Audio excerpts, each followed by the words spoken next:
ಜ್ಞಾನಿ ಮಾತ ಜ್ಞಾನಿಗೆ ತಿಳಿತಾವ ಹೊರತಾಗಿ ಏನ್ರಿ ಕತ್ತಿ ಮಾತಂದ್ರೆ ಕತ್ತಿ ತಿಳಿತಾವ. ಹೌದಲ್ರಿ? ಕತ್ತಿ ಮಾತು ಕತ್ತಿಗೆ ತಿಳಿತಾವ. ಅವು ಹಿಂದಿ ಮಾತಾಡ್ತಾವ. ಕತ್ತಿ ಹೈಕ್ಯ ಕತ್ತಿಗಳು ಹಿಂದಿ ಮಾತಾಡ್ತಾವೆಲ್ಲ. ನಿನ್ನೆ ಹೆಂಗ ನಾಯಿ ಕನ್ನಡ ಮಾತಾಡ್ದವಲ್ಲ, ಹಂಗ ಕತ್ತಿನೂ ಕೂಡ ಕನ್ನಡ ಮಾತಾಡ್ತಾವ. ಏನ್ರಿ ಹಿಂದಿ ಮಾತಾಡ್ತಾವ. ಹೈಕ್ಯ ಬೆಕ್ ಹಿಂದಿ ಮಾತಾಡ್ತಾವಿಲ್ರಿ, ಎಟ್ ಚಂದ ಅಂತಾವ. ಮಯ್ಯಾವ್ ಹೆಣ್ಣು ಬೆಕ್ಕಂತಾವ. ಅದು ಹಿಂದಿಯಾಗ ಎಟ್ ಚಂದ ಅಂತ ಮಯ್ಯಾವ್ ಅಂದ್ರೆ ನಾ ಬರ್ಲಿ ಅದಕ್ಕೆ ಅದು ಗಂಡ ಬಾವಿಗಿರ್ತದಲ್ಲ ಆವತ್ತ ಏನ್ರಿ ಮಯ್ಯಾವ್ ಇದು ಅಂತದ ಆವತ್ತ. ಅವು ಹಿಂದಿ ಮಾತಾಡ್ತಿರ್ತಾವ. ಲಕ್ಷ ಕೋಟಿ ಕೇಳ್ಬೇಕು ನಾವು ಮ್ಯಾವ್ ಮ್ಯಾವ್ ಅಂತವತ್ತಲ್ಲ, ಮಯ್ಯಾವ್ ಚಂದ ಅಂತಾವು. ಚಂದ ಹಿಂದ್ಯಾಗ ಹೆಣ್ಣು ಬೇಕು. ಕತ್ತಿ ಮಾತಂದ ಕತ್ತಿಗೆ ತಿಳಿತದ, ಜ್ಞಾನಿ ಮಾತಂದ ಜ್ಞಾನಿಗೆ ತಿಳಿತದ. ಯಾಕ್ರಿ? ಜ್ಞಾನಿಗಳ ಮಾತು ಜ್ಞಾನಿಗೆ ತಿಳಿತದ. ಹಿಂದೆ ಅನುಭವ ಮಂಟಪದೊಳಗ ಅಲ್ಲಂ ಪ್ರಭುದೇವರಂದ್ರೆ ಸಿಂಹಾಸನ ಮೇಲೆ ಕುಂತಿದ್ರು. ಶೂನ್ಯ ಪೀಠದ ಒಡೆಯರವರು ಪ್ರಭುದೇವರು. ಒಂದು ಎಲ್ಲ ಶರಣರೆಲ್ಲ ಎದುರಿಗೆ ಅಂದ ಕುಂತಾರ. ವಚನ ಸಾಹಿತ್ಯಗಳ ಬಗ್ಗೆ ಚಿಂತನೆ ಮಾಡಕತ್ತಾರ. ಸಾಯಂಕಾಲ 5 ಗಂಟೆ ಸಮಯ. ಸಾಯಂಕಾಲದ 5 ಗಂಟೆ ಸಮಯ ಅನುಭವ ಮಂಟಪದೊಳಗೆ ಅಂದ ಚಿಂತನೆ ಮಾಡಕತ್ತಿದ್ರು. ಎಲ್ಲ ಯಾರ್ಯಾರಿಂದ ಹೊಸ ವಚನ ಬರೀತಾರಲ್ಲ ಅದನ್ನ ಎದ್ದು ನಿಂತುಕೊಂಡ ಓದವ್ರು. ಇದ್ರ ಅರ್ಥ ಒಬ್ರು ಹೇಳ್ಬೇಕು. ಹಿಂಗ ಅನುಭವ ಮಂಟಪ ಅಂತಂದ್ರೆ ಅದನ್ನೇ ವಚನ ಸಾಹಿತ್ಯದ ಬಗ್ಗೆ ಏನ್ರಿ ಅವರಲ್ಲಿ ಏನು ಜ್ಞಾನ ಅದ, ಎಟ್ರ ಮಟ್ಟಿಗೆ ಅಂತ ವಚನ ಬರ್ದಾರ, ಈ ವಚನದೊಳಗೆ ಏನ್ರಿ ತಪ್ಪದೇನು ಏನೈತಿ, ಹಿರಿಯರಾಗಿರ್ತಕ್ಕಂಥ ಪ್ರಭುದೇವರು ಅದನ್ನು ತಿದ್ದಬೇಕು. ಅನುಭವ ಮಂಟಪದೊಳಗೆ ಎಲ್ಲ ಶರಣರೆಲ್ಲ ಕುತ್ಕೊಂಡಿದ್ರು. ಎಲ್ಲಾ ಶರಣರಿಂದ ಕುಂತಾಗ ಪ್ರಭುದೇವ್ರು ಏನ್ ತಿಳಿತು ಏನಿಲ್ಲ ಎಲ್ಲ ಶರಣರಿಗೆ ಒಂದು ಪ್ರಶ್ನೆ ಮಾಡಿದ್ರು. ಏನ್ರಿ ಶರಣರಿಗೆ ಒಂದು ಪ್ರಶ್ನೆ ಮಾಡಿದ್ರು. ಏನು ಪ್ರಶ್ನೆ? ಕೈಲಾಸಕ್ಕೆ ಅಂದ ಯಾರು ಹೋಗ್ತೀರಿ ಎತ್ತುಕೊಂಡ ಪ್ರಶ್ನೆ ಮಾಡಿದ್ರು. ಕೈಲಾಸಕ್ಕೆ ಅಂದ ಯಾರು ಹೋಗ್ತೀರಿ? ಈಗ ನಾನೇ ನಿಮಗೆ ಅಂದ ಕೇಳ್ತೀನಿ, 8 ಮಂದಿ ಕುಂತೀರಲ್ಲ, ಕೈಲಾಸಕ್ಕೆ ಯಾರು ಹೋಗ್ತೀರಿ? ಯಾರು ಹೋಗ್ತೀರಿ? ಅಯ್ಯೋ ಜಲ್ದಿನ ಕಳಿಸ್ಬೇಕನ್ನಾಗತ್ತಾನ ಏನ್ರಿ? ಕೈಲಾಸಕ್ಕೆ ಅಂದ ಯಾರು ಹೋಗ್ತೀರಿ? ಇದು ಪ್ರಶ್ನೆ. ಇನ್ನ ಉಣ್ಣಕ್ಕೆ ಯಾರು ಹೋಗ್ತೀರಿ ಅಥವಾ ಎಲ್ಲ ಏನ್ರಿ? ಹುಗ್ಗಿಗೆ ಯಾರು ಹೋಗ್ತೀರ? ಕೈಲಾಸಕ್ಕೆ ಹೋಗೋರು ಬೇಕಲ್ಲ ಏನ್ರಿ? ಪ್ರಭುದೇವರಿಂದ ಪ್ರಶ್ನೆ ಮಾಡ್ತಾರೆ. ಎಲ್ಲ ಶರಣರಿಗೆ ಪ್ರಶ್ನೆ ಮಾಡ್ತಾರೆ. ಪ್ರಶ್ನೆ ಮಾಡಿ ಅವಾಗ ಕೈಲಾಸಕ್ಕೆ ಅಂದ ಯಾರು ಹೋಗ್ತೀರಿ ಪಾತ್ಕೊಂಡ ಕೇಳಿದಾಗ ಯಾವ ಶರಣರು ಹೆಂಗೆ ನೀವು ಕುಂತಿರಲ್ಲ ಎಲ್ಲರೂ ಹಿಂಗೆ ಕೂತ್ರು. ಯಾರು ಉತ್ತರ ಹೇಳಿಲ್ಲ. ಕೊನೆಗೆ ಬಸವಣ್ಣನವರು ಎದ್ದು ನಿಂತರು. ಒಂದು ಅರ್ಧ ತಾಸು ಆದ ಬಳಿಕ ಯಪ್ಪ ಇನ್ನೊಮ್ಮೆ ಪ್ರಶ್ನೆ ಕೇಳ್ರಿಪ್ಪ ಅಂದ್ರು. ಏನಿಲ್ಲ ಬಸವಣ್ಣ, ಕೈಲಾಸಕ್ಕೆ ಅಂದ ಯಾರು ಹೋಗ್ತೀರಿ? ಬಸವಣ್ಣವ್ರು ಅಂದ್ರೆ ನಕ್ಕೊಂತ. ಯಾಕಂದ್ರೆ ಅವ್ರು ಏನು ಪ್ರಶ್ನೆ ಕೇಳ್ಯಾರತ್ತ ಅನ್ನೋದು ಬಸವಣ್ಣಗೆ ತಿಳಿದಿತ್ತು. ಅದಕ್ಕೆ ಬಸವಣ್ಣ ಏನಂದ, ಕೈಲಾಸಕ್ಕೆ ಅಂದ ಯಾರು ಹೋಗ್ತೀರಿ ಎತ್ತಿಕೊಂಡು ಪ್ರಶ್ನೆ ಕೇಳಿದಾಗ ಬಸವಣ್ಣವ್ರು ಅಂದ್ರು, ಯಪ್ಪ ನಾವು ಹಾದು ಹೋಗ್ಬೋದು ಅಂದ್ರು. ನೋಡ್ರಿ ಬಸವಣ್ಣವ್ರು ಅಂತಾರ, ನಾವು ಹೋದ್ರಿಂದ ಹೋಗ್ಬೋದು. ಯಾವಾಗಿಂದ ನಾವು ಹೋದ್ರಿಂದ ಹೋಗ್ಬೋದು ಅಂತಕೊಂಡ ಬಸವಣ್ಣವ್ರು ಉತ್ತರ ಕೊಟ್ಟಾಗ ಎಲ್ಲ ಶರಣರು ಬೈಲಕತ್ರು ಬಸವಣ್ಣಗೆ ಅಹಂಕಾರ ಬಂದದ. ಒಬ್ಬನೇ ಹೋಗ್ಕನ ಕೈಲಾಸಕ್ಕೆ. ಯಾಕಂದ್ರೆ ಮಾತಿನ ಅರ್ಥ ತಿಳಿಲಾರ್ದವ್ರು ಅಂದ ಮತ್ತೆ ಒದರಾಡವ್ರಲ್ರಿ. ಈಗ ಮಾತಿನೊಳಗೆ ಅಂದ್ರೆ ಜಗಳ ಎದಕ್ಕೆ ಬರ್ತಾವ ಅಂತಕೊಂಡ ಕೇಳಿದ್ರ ಜಗಳ ಎದಕ್ಕೆ ಬರ್ತಾವ್ರಿ? ಮಾತಿನಾಗೆ ಯಾವನಿಗೆ ಮಾತಿನ ಅರ್ಥ ಆಗಂಗಿಲ್ಲಲ್ಲ, ಅರ್ಥ ಆಗ್ಲಿಲ್ಲ ಅಂತಂದ್ರೆ ಅವ ಜಗಳ ತೆಗಿತಾನ. ಮತ್ತೆ ಅರ್ಥ ಆದವಂದ ಏಸ್ ಕಾಲಕ್ಕೆ ಕೂಡ ಜಗಳ ತೆಗಿಯಂಗಿಲ್ಲ. ಇವ್ರೆಲ್ಲ ಶರಣರೆಲ್ಲ ಬಸವಣ್ಣಿಗೆ ಅಹಂಕಾರ ಬಂದದ, ಬಸವಣ್ಣಿಗೆ ಸೊಕ್ಕ ಬಂದದ. ಇವ್ ಒಬ್ಬನೇ ಹೋಗ್ಕನೇನು ಕೈಲಾಸಕ್ಕ? ಯಾಕಂದ್ರೆ ನಾವೇನ್ ಮಾಡೀವಿ? ಹಿಂಗೆಲ್ಲ ಚರ್ಚೆ ನಡೀತು. ಬಸವಣ್ಣ ಉತ್ತರ ಕೊಟ್ಟಿದ್ದು ಪ್ರಭುದೇವ್ರಿಗೆ ತಿಳಿತು. ಪ್ರಭುದೇವ್ರ ಅಂದ ಕೇಳಿ ಪ್ರಶ್ನೆ ಬಸವಣ್ಣಗೆ ಅಂದ ತಿಳಿತು. ಒಬ್ರಿಗೊಬ್ರು ಮುಖ ನೋಡ್ಕೋತ ನಗಲಕತ್ತ. ಯಾಕಂದ್ರೆ ಮಾತು ಅರ್ಥ ಆದಾಗೇನೆ ನಗು ಬರ್ತದಲ್ರಿ. ಉಳಿದವ್ರಿಗೆ ಅಂದ ತಿಳಿದಿಲ್ಲ. ಯಾವಾಗಿಂದ ಬಸವಣ್ಣಗ ಎಲ್ಲರೂ ಕೂಡ ಬೈತಿದ್ರು, ಪ್ರಭುದೇವ್ರು ನಗಲಕತ್ರು. ಒಂದ್ ಕಡೆಗೆ ಬಸವಣ್ಣ ನಗಲಕತ್ತ. ಅವಾಗಿಂದ ಎಲ್ಲರೂ ಶರಣರು ಶಾಂತರಾಗಿರಪ್ಪ, ಶಾಂತರಾಗಿರತ್ತಿ ಕೊಡಂದಾಗ ಅವಾಗ ಪ್ರಭುದೇವ್ರ ಅಂದ್ರು, ಬಸವಣ್ಣ ನಿನಗೆ ಹಿಂಗ ಅನ್ನಕತ್ತಾರಪ್ಪ, ಎಲ್ಲ ಶರಣರು ಬೈಲಕತ್ತಾರಲ್ಲ, ಇದಕ್ಕೆ ಏನ್ ಹೇಳ್ತಿ ಎತ್ತಿಕೊಂಡಂದಾಗ ಅವಾಗ ಬಸವಣ್ಣವ್ರು ಅಂದ್ರು, ಕೈಲಾಸಕ್ಕೆ ಅಂದ ಯಾರು ಹೋಗ್ತೀರಿ ಎತ್ತಿಕೊಂಡ ಕೇಳಿದಾಗ ಬಸವಣ್ಣವ್ರು ಇಟ್ಟು ಚಂದ ಉತ್ತರ ಕೊಟ್ರಲ್ಲ, ಅದಕ್ಕ ನಾ ಹೋದ್ರಿಂದ ಹೋಗ್ಬೋದು ಎತ್ತಿಕೊಂಡಂದ್ರ ನಾ ಅನ್ನುವಂತ ಅಹಂಕಾರ ಹೋದಾಗ ಕೈಲಾಸಕ್ಕೆ ಅಂದ ಹೋಗಕ್ ಬರ್ತದ ಅಂತ ಬಸವಣ್ಣವ್ರು ಉತ್ತರ ಕೊಟ್ಟಿದ್ರು. ನಾವು ಹೋದ್ರೆ ಹೋಗ್ಬೋದು. ನಾ ಅನ್ನುವಂಥದ್ದು ಇರ್ತದಲ್ರಿ ಮನುಷ್ಯನ ಬಳಿ. ನಾ ಅನ್ನುವಂಥದ್ದು ಇತ್ತು ಅಂದ್ರೆ ಏಸ್ ಕಾಲಕ್ಕೂ ಕೈಲಾಸಕ್ಕಲ್ಲ, ಎಲ್ಲಿನೂ ಹೋಲಕ್ಕಾಗಂಗಿಲ್ಲ ಮಗ. ನಾನು ನಂದು ನನ್ನಿಂದಲೇ ಆಗಬೇಕು ಏನ್ರಿ? ಇದನ್ನೆಲ್ಲ ಅಳಿಲೆತ್ತುಕೊಂಡ್ರೆ ನಾನು ನಿಮಗೆ ಹೇಳಿನಿಲ್ಲ, ತಾಯಿ ಗರ್ಭದೊಳಗಿದ್ದಾಗನೇ ಭಗವಂತನಿಗೆ ಮಾತು ಕೊಟ್ಟು ಬಂದೀವಿ ನಾವು.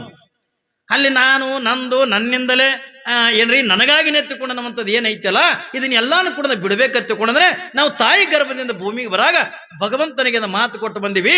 ಹಿಂದಿನ ಜನ್ಮದೊಳಗೆ ದುರಂಕಾರಿಯಾಗಿ ತಿರುಗಾಡೇನೆ, ಹಿಂದಿನ ಜನ್ಮದೊಳಗೆ ನಿನ್ನ ಧ್ಯಾನ ಮಾಡಿಲ್ಲ, ಹಿಂದಿನ ಜನ್ಮದೊಳಗೆ ನಿನ್ನ ನಾಮಸ್ಮರಣೆ ಮಾಡಿಲ್ಲ, ಈ ಜನ್ಮದೊಳಗಿಂದ ಏನ್ರಿ ನಾನು ನಿನ್ನ ಧ್ಯಾನ, ನಿನ್ನ ನಾಮಸ್ಮರಣೆ, ನಿನ್ನ ಆರಾಧನೆ ಅಂತ ಮಾಡಿ ಪುಣ್ಯ ಕಾರ್ಯಗಳನ್ನ ಮಾಡಿ ಕೊನೆಗೆ ನಿನ್ನ ಪಾದಕ್ಕೆ ಬರ್ತೀನಿ. ಇದು ಸತ್ಯ, ಇದು ಸತ್ಯ, ಇದು ಸತ್ಯ ತಂದು ಈ ಭೂಮಿಗೆ ಬಂದೀವಿ. ಬಂದ ಬಳಕ ಅದನ್ನ ಮಾಡ್ಬೇಕಲ್ರಿ ಏನ್ರಿ? ಬಂದ ಬಳಕ ಅದನ್ನ ಮಾಡ್ಬೇಕಿಲ್ಲ. ಯಾರು ಕೊಟ್ಟಾರಿ ಜೀವನ? ಯಾರು ಕೊಟ್ಟಾರಿ? ಯಾರು ಕೊಟ್ಟಾರಿ ಜೀವನ? ಹೇಳ್ರಿ ಒಬ್ರೇ. ನಂದು ನಾನೇ ಮಾಡೀನ್ರಿ ಜೀವನ. ಹೇಳ್ರಿ ಒಬ್ರೇ ಏನ್ರಿ?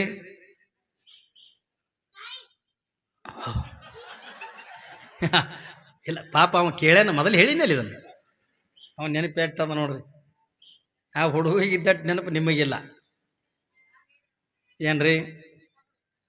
ಇದೆಲ್ಲ ಭಗವಂತ ಕೊಟ್ಟಾನಲ್ಲ, ಕೊಟ್ಟಾನ. ನಾವು ಅನ್ನಕತ್ತೀವಿ, ನಾವು ಮಾಡ್ಲಕತ್ತೀವಿ, ನಾವು ಜೀವನ ಕಳೀಲಕತ್ತೀವಿ. ನಮ್ಮ ಬದುಕದ ತಿಳ್ಕೊಂಡಂದು ನಾವೇನು ತಿಳ್ಕೊಂಡಿವಲ್ಲ, ನಿಜವಾಗಿ ನಾವು ಎಲ್ಲ ಭಾಳ ತಪ್ಪು ತಿಳ್ಕೊಂಡಿವಿ. ನಾವೆಲ್ಲ ನೂರಾರು ವರ್ಷದ ಹಿಂಗೆ ಮೆರಿತೀವಿ, ನಾವು ಹಿಂಗೆ ಇರ್ತೀವಿ ತಿಳ್ಕೊಂಡು ನಾವು ತಿಳ್ಕೊಂಡಿವಿ. ನಮಗೆ ಆಯುಷ್ಯ ಎಷ್ಟು ಗೊತ್ತನ್ರಿ ನಿಮ್ಗೆ? ನಮಗೆ ಆಯುಷ್ಯ ಎಷ್ಟದ್ರಿ? ಏಟದ್ರಿ? 100 ವರ್ಷ. ಹೌದಲ್ರಿ? 100 ವರ್ಷ. ಮೂಲ ನಿಜವಾಗಲೂ ಕೂಡ ಮನುಷ್ಯನಿಗೆ ಇರ್ತಕ್ಕಂಥದ್ದೇ 40 ವರ್ಷ ಆಯುಷ್ಯ. ಇದು ತಲೆಗಿಟ್ಕೋರಿ ನೀವು. ಭಗವಂತ ಭೂಮಿಗಿಂದ ಕೊಟ್ಟು ಕಳಿಸಿದ್ದೇ 40 ವರ್ಷ. ಯಾವಾಗಿಂದ 40 ವರ್ಷದಿಂದ ಆಯುಷ್ಯ ಕೊಟ್ಟು ಕಳಿಸ್ಯಾನ. 40 ವರ್ಷದಿಂದ ಚೆನ್ನಾಗಿಂದ ಜೀವನ ಮಾಡಪ್ಪ, ಏನ್ರಿ ಧರ್ಮಕ್ಕಾಗಿ ಅಂದ ದುಡಿ, ನೀತಿಗಾಗಿ ದುಡಿ, ನ್ಯಾಯಕ್ಕಾಗಿ ಅಂದ ದುಡಿ ಎತ್ತಿಕೊಂಡು 40 ವರ್ಷದ ಆಯುಷ್ಯ ಕೊಟ್ಟು ಕಳಿಸದ. ಅಂದ್ರೆ ಮನುಷ್ಯಗೆ ಒಬ್ಬನಿಗೆಲ್ಲ, ಎಲ್ಲ ಪ್ರಾಣಿಗಳಿಗೂ ಕೊಟ್ಟ. ಏನ್ರಿ ನಾಯಿಗೆ 40 ವರ್ಷ ಕೊಟ್ಟ, ಕತ್ತಿಗೆ 40 ವರ್ಷ ಕೊಟ್ಟ, ಏನ್ರಿ ಗೂಗಿಗೆ 40 ವರ್ಷ ಕೊಟ್ಟ, ಮನುಷ್ಯಗೂ 40 ವರ್ಷ ಕೊಟ್ಟ. ಹಿಂಗೆ ಎಲ್ಲರಿಗೆ 40 ವರ್ಷದ ಆಯುಷ್ಯ ಕೊಟ್ಟು ಕಳಿಸದ. ಯಾವಾಗಿಂದ 40 ವರ್ಷದ ಆಯುಷ್ಯ ಕೊಟ್ಟ ಅಂದ ಭೂಮಿಗೆ ಕಳಿಸದ. ಯಾವಾಗ ಹಿಂಗೆ ಕಳಿಸಿರ್ತಕ್ಕಂಥ ಪ್ರಸಂಗದೊಳಗ ನಾಯಿ ಬಂದು, ಕತ್ತಿ ಬಂದು, ಗೂಗಿ ಬಂದು, ಎಲ್ಲ ಪ್ರಾಣಿಗಳು ಭೂಮಿ ಮೇಲೆ ಬಂದ ಬಳಕ ನಾಯಿ ಏನ್ರಿ ಕತ್ತಿ ಸ್ಟ್ರೈಕ್ ಮಾಡ್ತದ. ಎಲ್ಲಿ? ಪರಮಾತ್ಮ ಬಲ್ಲಿ. ಪರಮಾತ್ಮ ಬಲ್ಲಿ ಅಂದ ಸ್ಟ್ರೈಕ್ ಮಾಡ್ತು. ಏನಂತ ಸ್ಟ್ರೈಕ್ ಮಾಡ್ತು? ಹೋಗಿ ಅಂದ ಕೇಳಕತ್ತು, ಹೈಕ್ಯ ಎಲ್ಲ ಕತ್ತಿಗಳು ಹೋಗ್ಯಾವ ಕೈಲಾಸ. ಹೋಗಿ ಒಂದು ಸೌನ ಪರಮಾತ್ಮನ ಇದ್ರಿಗೆ ನಿಂತ್ಕೊಂಡು ಹೈಕ್ಯ ಎಟ್ಟು ಕಿರಿಕಿರಿ. ಅವ ಭಗವಂತ ಗವ್ಯಂದ ಹೊರಗೆ ಬಂದ, ಬೂದಿ ಬಿಡ್ಕೊಂಡು. ಯಾಕ್ರೋ ಹಿಂಗ್ಯಾಕೆ ಓದರ್ಲಾಗತ್ತೀರಿ? ಇಲ್ಲ ಪರಮಾತ್ಮ, ನಮ್ಗೆ 40 ವರ್ಷ ಬೇಡ, ನಮಗೆ 20 ವರ್ಷ ಕೊಡು. ಯಾಕ? ಏನಾಗ್ಯದ? ಏನಿಲ್ಲ ಪರಮಾತ್ಮ, ನಮ್ದು ಏನದಲ್ಲ ಭೂಮಿ ಮೇಲ. ಸುಮ್ಮನೆ ಅಂದ ಯಾರ್ದ್ರ ಮನೆ ಕಲ್ಲು ಹೊರಬೇಕು, ಯಾರ್ದ್ರ ಮನೆ ಮಣ್ಣು ಹೊರಬೇಕು. ಏನ್ ಮಾಡೋದು? ಬರೀ ಅಂದ ಹೊರದ್ರಾಗೆ ಸಾಕಾಗಿ ಹೋಗ್ತದ. ಅದಕ್ಕೆ 40 ವರ್ಷ ನಮಗೆ ಭಾಳ ಹಾಕದ, ನಮಗೆ 20 ವರ್ಷ ಸಾಕತ್ತಿಕೊಂಡ. ಒಮ್ಮೇನ್ ಕೊಟ್ಟಿನಿ ಹೋಗಂಗಿಲ್ಲ ಅಂದ್ ಇವು ಕತ್ತಿಗಳು ಸ್ಟ್ರೈಕ್ ಮಾಡು. ನಾವು ಹೋಗಂಗಿಲ್ಲ, ನಮಗೇಂದ 20 ಕೊಡು. ಅಲ್ಲೋ ಮತ್ತೆ ನೀವೆಲ್ಲ ಹಿಂಗೆ ಕಿರಿಕಿರಿ ಮಾಡಿದ್ರಿ ಅಂದ ಮತ್ತೆ ಈಗ ಆಲ್ರೆಡಿ ಅಂದ 40 ಅಂತ ಕೊಟ್ಟು ಬಿಟ್ಟಿನಿ, ಮತ್ತೆ ಇನ್ನ 20 ಅಂದ ಯಾರಿಗೆ ಕೊಡ್ಬೇಕು? ಏನ್ರಿ ಮನುಷ್ಯ ಕತ್ತೆಗಿಂದ ಎದ್ದ. ಅವು ಕತ್ತಿಗಳದೇನೆ ಇದ್ವಲ್ಲ, ಕತ್ತಂದು ಎದ್ನಾಯ್ತು. ಅವ ಪರಮಾತ್ಮ ಗಾಬ್ರ, ನೀ ಯಾಕೆ ಬಂದಿದ್ದು ಇದ್ರಾಗ ಅಂದ.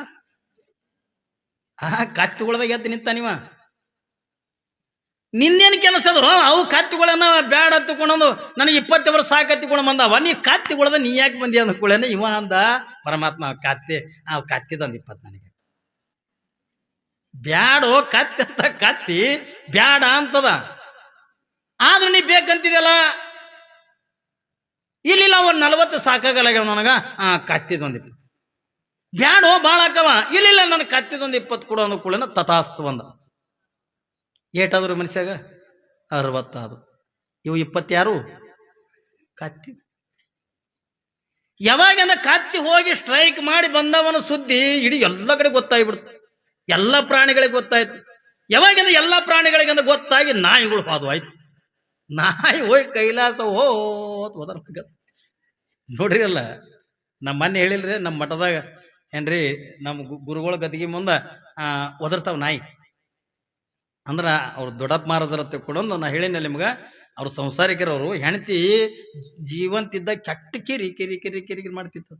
ಹಗಲ ಚಂದನ ಗಾಡಿ ಕಟ್ಟರು, ಮನೆಗೆ ಬಂದ್ಕೊಳ್ಳಿ ಇದ್ರ ಕಿರಿ ಕೇಳ್ಕೊಂಡು ಬಂಗಾರ ತರಲ್ಲಿ, ನೀರು ಸೀರೆ ತರಲಿ, ಅದು ತರಲಿ, ಇದು ತರಲಿ, ತೊಂಬ ತಿಳ್ಕೊಂಡು ಗಾನ ಕಿರಿಕಿರಿ ಮಾಡ್ತಿದ್ವು. ಅದಕ್ಕಾಗಿನೇ ಅಂದ ಹೆಣ್ಮಕ್ಳು ನೀವು ನೋಡ್ರಿ, ನೀವು ಈ ವಯಸ್ಸಾದ ಕೂಡ ನಮ್ಮ ಮುದುಕೇರಿ ತಲೆ ಹಂಗಳಿಗಾಡ್ತದ, ಮುದುಕರು ತಲೆ ಹಂಗಳಿಗಾಡ್ತದ, ಗೊತ್ತದ ನಿಮ್ಗೆ?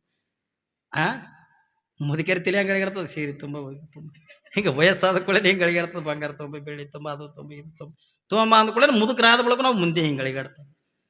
ಇವು ಮುದುಕರು ಸೀರೆ ತುಂಬ, ರೊಕ್ಕ ಇಲ್ಲ, ಬಂಗಾರ ತುಂಬ ಇಲ್ಲ, ಇವು ಇಲ್ಲ ಅಂತಂದು ಮುದುಕರಾದ ಕೂಡ ಅಲ್ಲಿ ಮ್ಯಾಲೆ ವಿಮಾನದಾಗ ಕುಂದ್ರಸಾಗ ಮುದುಕರು ಹಿಂಗೆ ಅಳಿಗಾಡ್ತಿರ್ತಾವ ನೋಡಿ. ನೀವು ಅವ ಮುಂದೆ ಅಳಿಗಾಡ್ತಿರ್ತಾವ, ಇವಾಗ ಮುದುಕರಿಂದ ಹಿಂಗೆ ಮ್ಯಾಲ ಕುಂತ್ಕೊಂಡು ಏನು ಹೊತ್ಕೊಂಡು ಹೋಗಿರ್ತಾರಲ್ಲ.